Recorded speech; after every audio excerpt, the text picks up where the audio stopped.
All right. Hello, everybody. So we live in a world we're actually surrounded by things that can help us heal.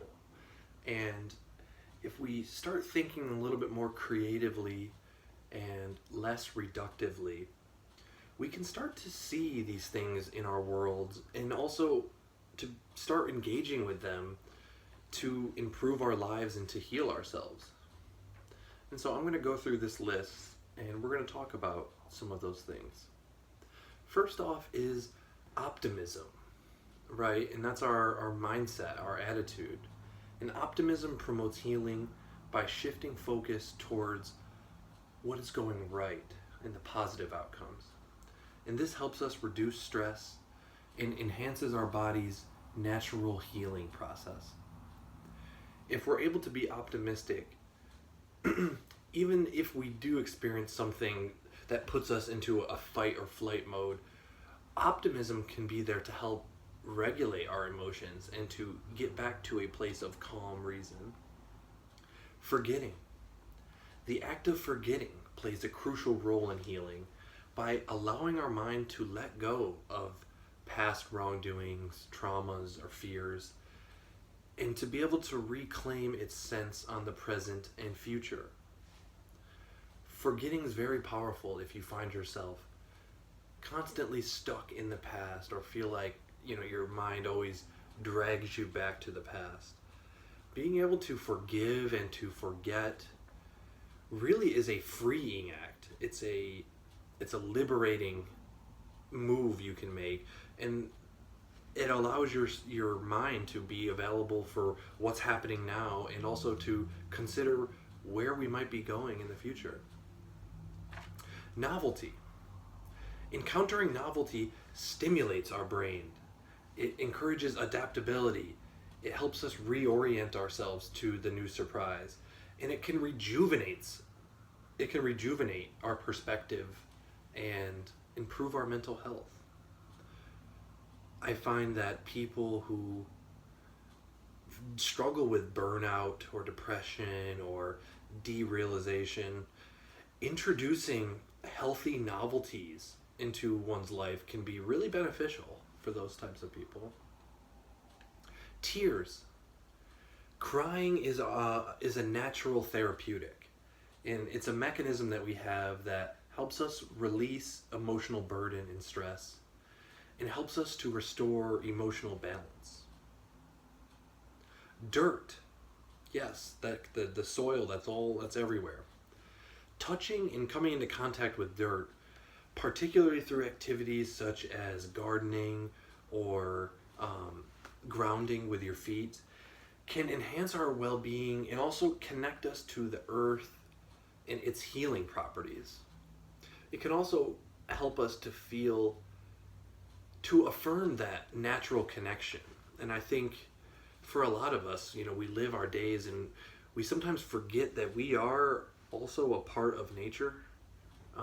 We've gotten so good at our dominion over the natural world that sometimes it can be really beneficial just to reconnect and to literally touch dirt.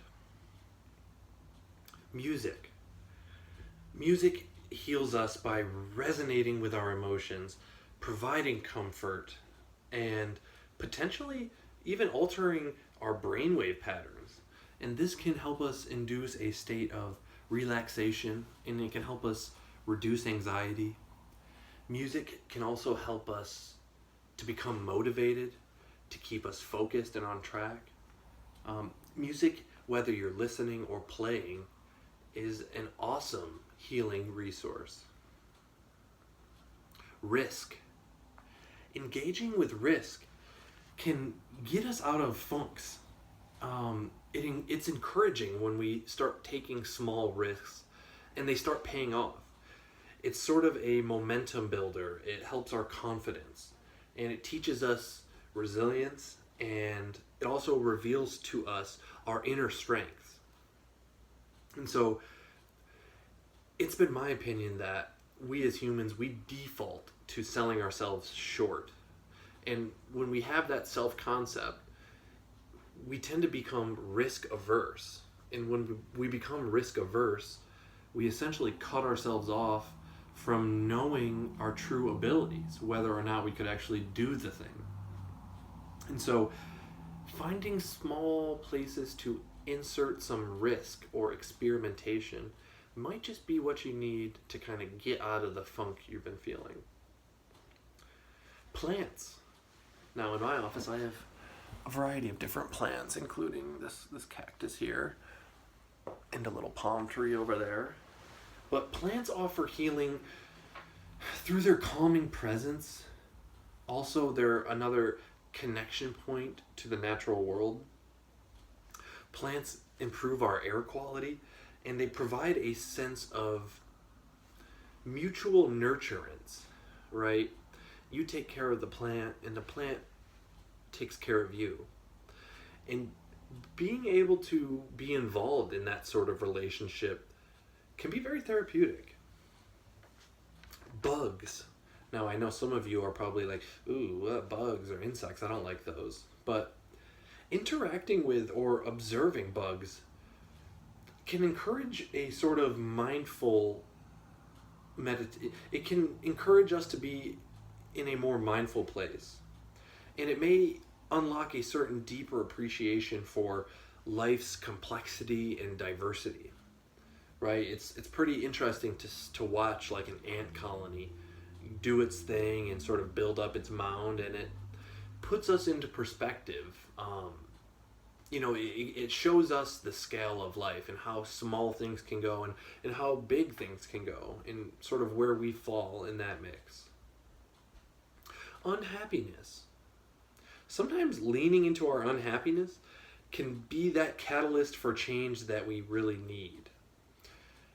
When we're unhappy, those emotions are signals for us to either change something, to confront something, or to make adjustments. And so if we allow ourselves to feel unhappy, then maybe we can allow ourselves to tune into those signals and what they may be informing us about how we should approach life. Nothing. Simply embracing stillness and doing nothing allows our mind to reset. It promotes mental clarity, and it can help us reduce burnout.